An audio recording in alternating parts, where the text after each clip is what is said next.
mahirap magkamali sa laban na ito. This is the worst struggle na pwede nating harapin bilang isang bansa na yung katotohanan ay sinusupin, yung katotohanan si pinipilipit.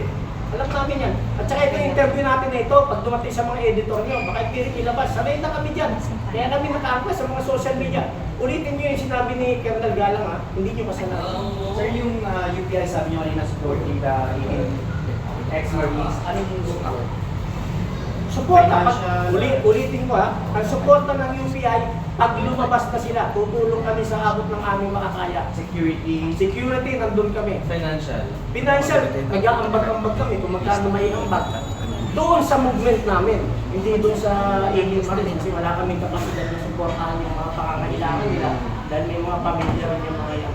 So when it comes sa security, kami nag-aambag-ambag UPI para makatulong sa seguridad nila. Sir, on the 18 Marines natin, sir, naniniwala na kayo ngayon na sa mga claims na binanggit ng mga Marines and kay Zaldico mismo na totoo sila against the supposed suspects sa flood control scandal? Pinaninidigan ba yung paniniwalaan ninyo? Alam mo, makikita mo sa tao yung nagsasalita ng totoo at kasinungalingan. Kung nasa Valle Verde kayo kahapon, kung mayroon silang interview, anong sinabi nila? Willing silang humarap kahit sa Kongreso, Senado, Ombudsman, kahit anong investigating body. Pero ang tanong, bakit ayaw silang ipatawag? So yung mga common sense yan eh, hindi na natin kailangan pag-usapan ng malalim. Sila mismo yung tumatanggi na investigahan ito at bakit inuuna nila yung pag-discredit doon sa mga background ng ating mga Marines. Namin alam kung saan sila dinadala. Sir, sorry, ulitin ko lang yung tanong ko kanina para kumpleto lang yung sentence for the soundbite mo, sir. Kailangan nila magtago, sir? Kailangan, hindi naman magtago. Pagka kailangan lumabas sila, lalabas sila, willing nga silang humarap sa Kongreso, Senado, Ombudsman, willing sila. So sila ay, dahil sa security threat, kailangan nilang hindi sila maging visible lagi. So yung word na nagtatago, yes, nagtatago sila dahil may threat. All of them receive threat. Lahat sila kasi magkakasama sila eh. Anong threat, sir? Nakatanggap ba, text message o ano po? Karamihan kasi sa ating mga retirees, mayroong mga member dati ng intelligence, kaya ni General Caligita. Marami. Ang UPI is composed of hundreds of retired generals, colonels. So may mga ways silang ma-detect kung ano yung mga threat. So kahit ako, nag-a-advise rin ako sa kanila pag may nakikita akong unusual movements or nagmo-monitor sa kanila. Normal naman yan. Dahil pinoprotektahan natin itong 18 Marines. Sir, pasensya na po pero kasi paulit-ulit din naman ang sinasabi na non-political yung grupo nyo, pero paulit-ulit ko rin narinig sa mga speakers na support for Duterte, etc. May panawagan nga po kanina na parang pagpunta sa Supreme Court sa Monday, I think. So, ano po ba talaga? You're here because you're supporters? Lilinawin ko once and for all bilang Secretary General ng UPI. Kami po ay non-partisan. Yung political, lahat po tayo, pag nag-uusap tayo, politika yan eh. So, pag tayo paghalubilo tayo, politika. Ang sinasabi natin, tinitingnan natin ang both side at hindi naman pwedeng wala tayong inclination.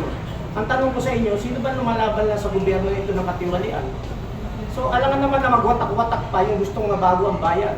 So, ang United People's Initiative, para sa kaalaman nyo, binuo namin ito kasama ang lahat ng political colors. Alam nila lahat yan. Andiyan ang mga pro-Duterte, Dilawan, Piklawan, kasama namin ang binuo ang United People's Initiative.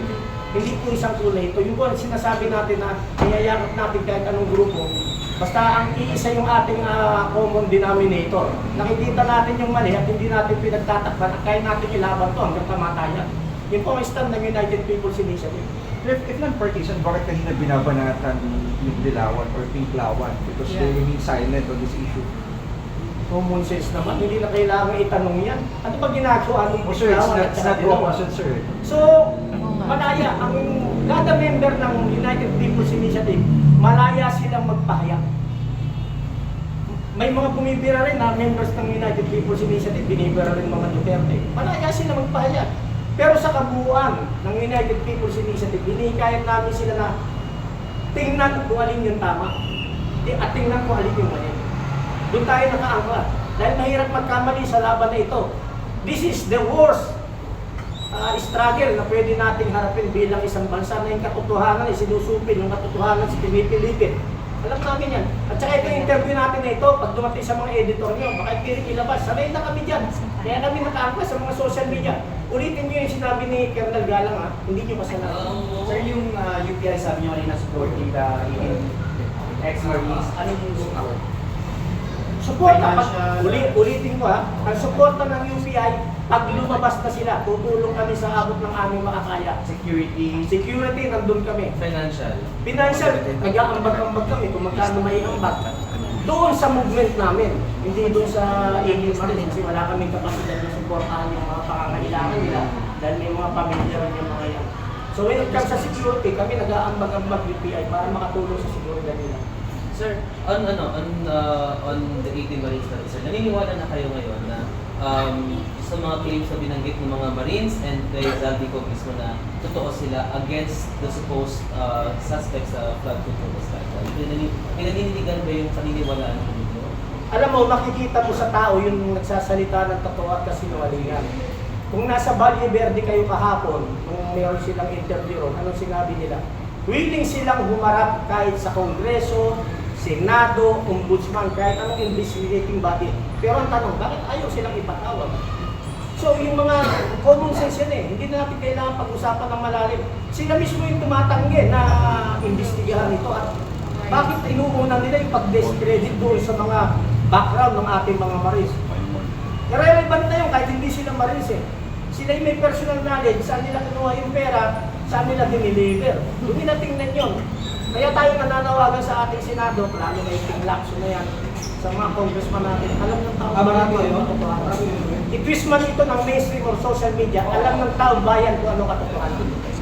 Ito na lang yung manifesto yung PUP, kanina parang nabanggit, expected na dadami pa yung lalagkadon sa manifesto, sir. Actually, as of this time, kahapon, bago kami nagsimula nung panawagan ng suporta sa mga retirees, umaabot na ito nasa 400. So, malamang ngayon times 2 na yan. So, dire-diretso pa rin. Yung mga retirees natin, so, nagsusuporta galing sa Air Force, Army, Navy, Coast Guard, BGMP. At ang natutuwa kami, kahit yung ating mga kapatid na MNLF, MLF, nagpakita na rin ng suporta, binigay nila yung mga pangalan nila. So, ini-expect namin na ito sa aabot ito ng 100,000 ng mga retirees natin, kasama ang mga kapatid nating Muslim sa Mindanao. Thank you, sir. Salamat po. Maraming salamat sa inyo, maraming salamat. Pakiusap ko lang sa inyo, yung katotohanan ng ilabas ninyo para manalo tayo. Sir, wag mo naman, sir.